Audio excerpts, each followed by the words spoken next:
पहला प्रश्न, उत्तल दर्पण से बना प्रतिबिंब होता है, ऑप्शन सुन लेना है। उत्तल दर्पण से बना प्रतिबिंब होता है, 4 ऑप्शन है। काल्पनिक एवं छोटा, काल्पनिक एवं आवर्धित, वास्तविक एवं छोटा, वास्तविक एवं आवर्धित। उत्तल दर्पण से बना प्रतिबिंब कैसा होता है? उत्तल दर्पण से बना प्रतिबिंब कैसा होता है? काल्पनिक एवं छोटा। इसके बाद आपको दूसरा प्रश्न बताना है, निम्नलिखित में किस दर्पण द्वारा वस्तु का वास्तविक प्रतिबिंब बनता है? यानी कौन सा ऐसा दर्पण है जिसके द्वारा वस्तु का जो प्रतिबिंब बनता है वो वास्तविक बनता है? समतल दर्पण द्वारा या अवतल दर्पण द्वारा, उत्तल दर्पण द्वारा, या इन सभी दर्पणों से? यानी अवतल दर्पण द्वारा बना प्रतिबिंब वस्तु का क्या बनता है? वस्तु का वास्तविक प्रतिबिंब बनता है। तीसरा प्रश्न, निम्नलिखित में किसमें बड़ा और वास्तविक प्रतिबिंब बनता है? यानी कौन सा दर्पण का वस्तु का प्रतिबिंब बड़ा और वास्तविक बनता है? समतल दर्पण, अवतल दर्पण, उत्तल दर्पण, या इनमें से कोई नहीं? अवतल दर्पण। समतल दर्पण द्वारा बना प्रतिबिंब हमेशा, समतल दर्पण द्वारा बना प्रतिबिंब हमेशा कैसा होता है? वास्तविक, काल्पनिक, कभी वास्तविक तो कभी काल्पनिक, या इनमें से कोई नहीं? यानी अवतल दर्पण द्वारा बना प्रतिबिंब हमेशा क्या, समतल दर्पण द्वारा बना प्रतिबिंब हमेशा काल्पनिक होता है।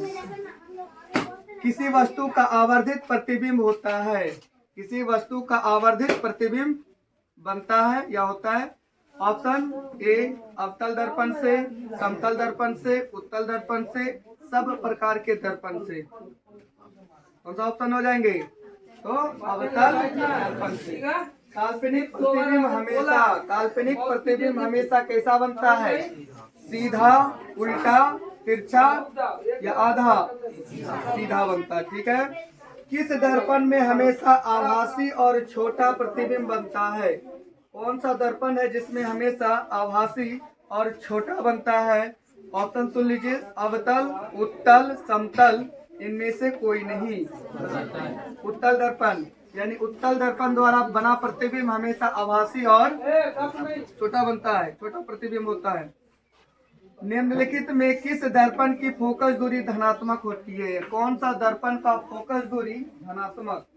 अवतल दर्पण, उत्तल दर्पण, समतल दर्पण, उत्तल दर्पण का क्या होता है? फोकस दूरी धनात्मक, क्योंकि ये इधर होते हैं ना। वक्रता त्रिज्या एवं फोकस दूरी के संबंध, वक्रता त्रिज्या और फोकस दूरी का कौन सा संबंध सही है? F equal to r/2, F बराबर r, r बराबर f/2, या F बराबर 2/r? F equal to r/2। हजामत बनाने के लिए, ठीक है, हजामत बनाने के लिए, ये तो बहुत इजी है, हजामत बनाने के लिए प्रयोग किया जाता है कौन दर्पण? अवतल दर्पण। मोस्ट इंपोर्टेंट है ये, कई बार पूछा हुआ प्रश्न है ये। सोलर कुकर में प्रयोग किया जाता है कौन सा दर्पण? अवतल दर्पण।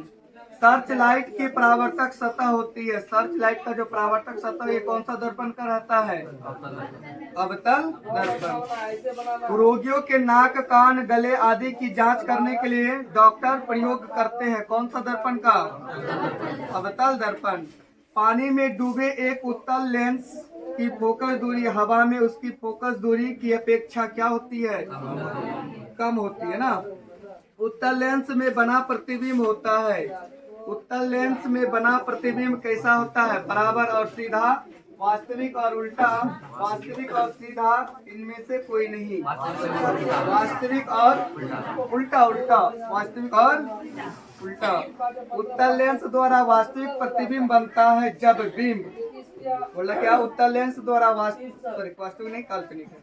उत्तल लेंस द्वारा काल्पनिक प्रतिबिंब बनता है जब बिंब फोकस पर रहता है, फोकसांतर से कम दूरी पर रहता है, फोकसांतर के दुगुनी दूरी अथवा अनंत के बीच रहता है, अनंत पर रहता है। ऑप्शन बी, यानी फोकसांतर से कम दूरी पर रहता है। लेंस की क्षमता, इंपोर्टेंट प्रश्न है ये भी। लेंस की क्षमता फोकस दूरी की दुगुनी होती है, फोकस दूरी के बराबर, फोकस दूरी के व्युत्क्रम या फोकस दूरी की तिगुनी, फोकस दूरी के व्युत्क्रम।